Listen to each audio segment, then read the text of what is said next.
ఎలా ఉన్నారండి? ఇండియన్ డైరీకి స్వాగతం. అందరికీ ఉపాధ్యాయ దినోత్సవ శుభాకాంక్షలు. సర్వేపల్లి రాధాకృష్ణ గారి పుట్టినరోజు సందర్భంగా మనం ఈ ఉపాధ్యాయ దినోత్సవం చేసుకుంటాం కదా. ఈ విషయం అందరికీ తెలిసిందే.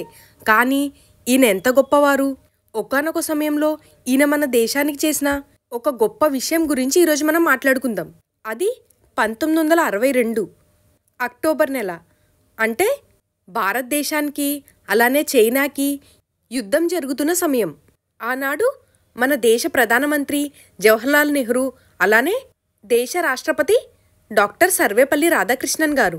అయితే యుద్ధం జరుగుతున్న సమయంలో మన సైన్యానికి కావాల్సిన అవసరాలు అంటే సప్లైస్ ఏవీ కూడా సరిగ్గా లేవు. ఉదాహరణకి వాళ్ళు వేసుకునే బూట్లు, యుద్ధానికి కావాల్సిన ఆయుధాల వ్యవస్థ, తినటానికి కావాల్సిన భోజన వ్యవస్థ ఇవేమీ కూడా వారికి సరిగ్గా అందుబాటులో లేవు. ఆ సమయంలోనే కాశ్మీర్లో ఉన్నటువంటి లడఖ్ ప్రాంతాన్ని చైనా ఆక్రమించింది. ఇంకా NEFA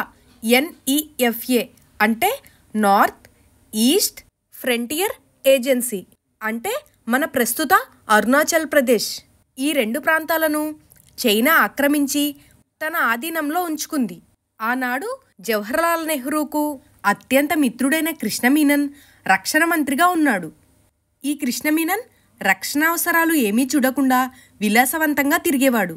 మన భారతదేశ భూభాగాలను చైనా ఆక్రమించినా కూడా ఏమాత్రం బాధ లేకుండా ఈ కృష్ణ మీనన్ తైతక్కలాడేవాడు. అప్పుడు మన దేశ రాష్ట్రపతి అయిన సర్వేపల్లి రాధాకృష్ణన్ గారు ఈ విషయాలన్నీ గమనించి కలత చెంది మన దేశం మీదున్న అభిమానంతో వెంటనే నెహ్రూని పిలిపించి, నువ్వు రక్షణ మంత్రి అయిన కృష్ణ మీనన్ను తప్పిస్తావా లేక నిన్ను నేను తప్పించాలా అని ప్రశ్నించారు.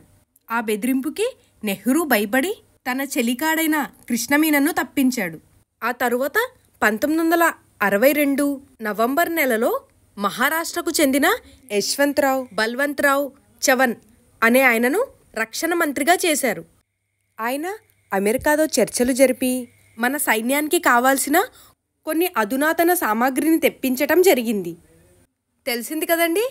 1962లో మన సర్వేపల్లి రాధాకృష్ణన్ గారు తీసుకున్న నిర్ణయాలు, చైనా మరియు భారతదేశం యుద్ధంలో దేశభక్తి పట్ల వారికున్న గౌరవం.